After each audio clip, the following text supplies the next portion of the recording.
What's up, everybody? John from Old Reading Farm here. Thanks for joining us. In today's video, I'm going to take you for a little walk around the farm because things have changed a lot in the last couple of months. And since we haven't been posting videos, I thought it might be fun for you guys to see what was going on. Never mind this double sink here.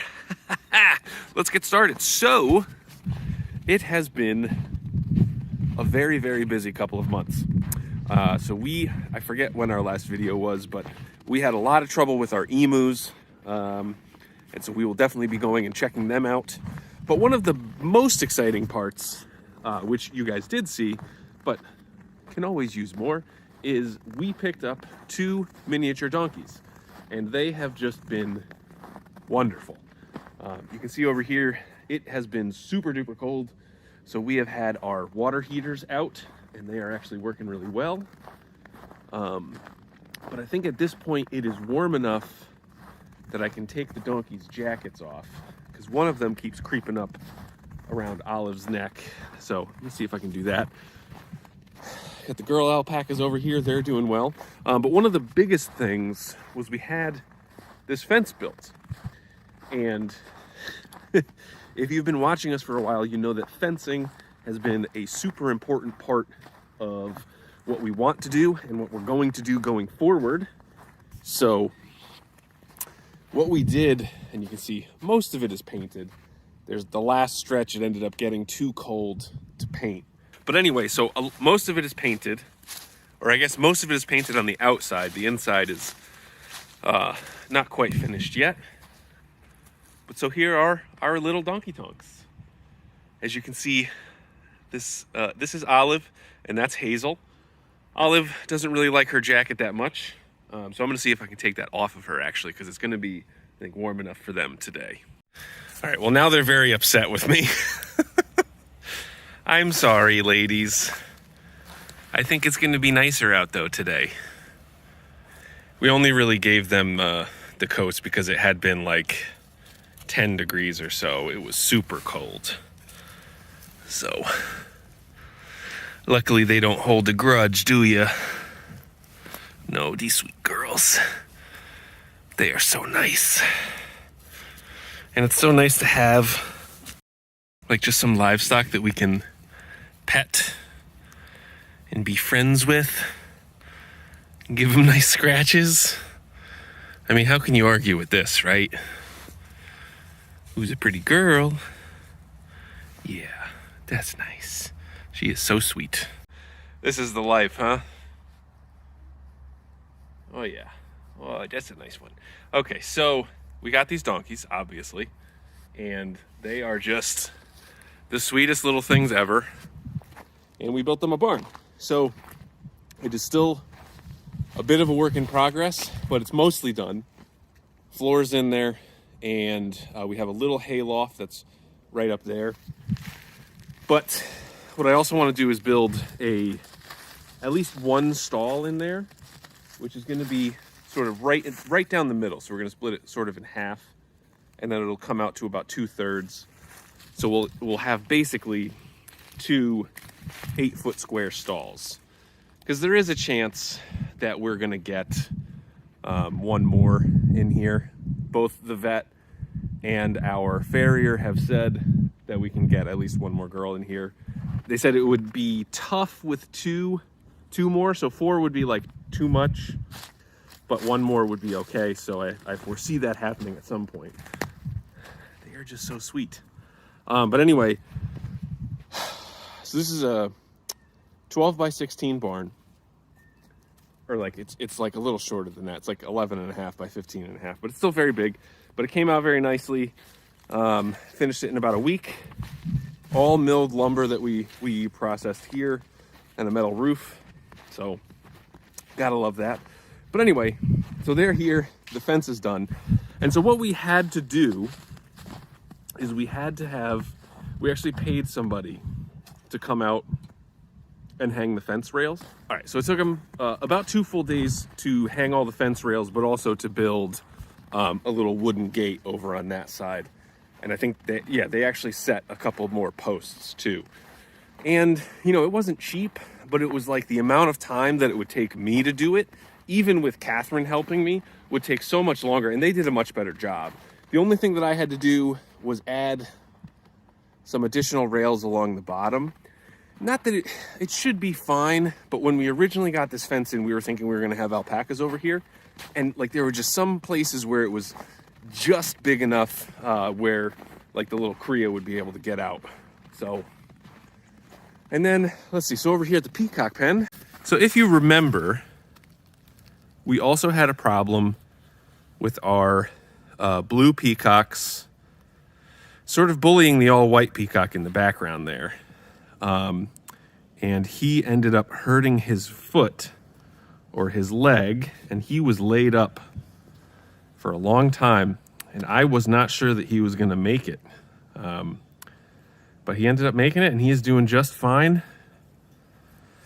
He even gets up into the loft of the peacock barn there, so he ended up being just fine. You know, all that was happening at the same time as the emus, and so it was just like a lot to get all at once, where it's like, you know, we're having problems with the baby emus, we're having problems with mom emu, and then dad was being a problem, and we had to segregate and resegregate and separate and put them back together and separate again. That was a whole thing.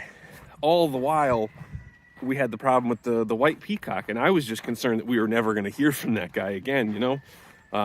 But he seems to be doing fine. I'm not sure. We'll have to keep an eye on him and see how he does in terms of breeding with the ladies, because I'm not 100% sure how that's going to go, but we shall see. All right, so now we are heading down to the emu pen, and we'll take a look at them. Obviously, there's some snow on the ground, so they are not big fans of that. But you know what? Everybody is doing so much better. So quick recap on the emus. Last year, or earlier this year rather, it was more, you know, obviously in the winter, so like February, March, we had the male sitting on eggs in the barn, and he ended up hatching out 5 babies, and we took the babies and we put them on our porch so that, you know, they wouldn't be crushed by either mom or dad, and you know, they are all just fine. All right, so here we are with the emus. So this is dad. These are the babies. As you can see, they are getting to be very big and doing their emu thing. And then this is mom right here. So you'll see she is separated. So the initial problem that we had was that we reintroduced the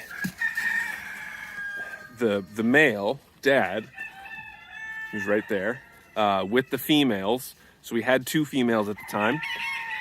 We reintroduced dad, and they chased him around like crazy. They were just going nuts on him. And he cut his leg, he cut his side, he was missing half of his feathers. There was a day where he was, not a day, I mean, it was several weeks. I'm sorry if you can't hear anything with the roosters, but it was several weeks where he was just laying down and like could barely get up. And then slowly but surely, he got up. He started to regrow his feathers, and he was all good. And I was very, very happy with his recovery, right, Dad? Yeah, he's a little shy. You're all right. Yeah. But this was another one where I could not believe that he made the recovery that he did. But he's still here, and you can see. Hey, Dad. I guess not. Hey, Dad. You can see he's doing just fine. But look at his feathers. You can see. So these are all new. Oh, you are nice and warm there, buddy. And it's interesting. So like this is the old color feather, which is like a gray, but the ones that came in are like black. So he has a very interesting color. So these guys are now fully colored in their regular feathers. But this guy's looking a little patchwork, but we are very, very happy that he is back with us and he is doing just fine. Hanging out with the dudes, or we don't know if these are girls or boys. we'll have to see. But so then after we reintegrated Dad and the ladies, or I'm so, yeah, so we reintegrated Dad and the ladies. Ladies pushed him around. We separated him from the two ladies, and then one of the ladies really just kind of seemed like she dropped dead, unfortunately. Not 100% sure what happened there, but you know, it was not good. And so what ended up happening is we had one female, we had one male, and 5 babies.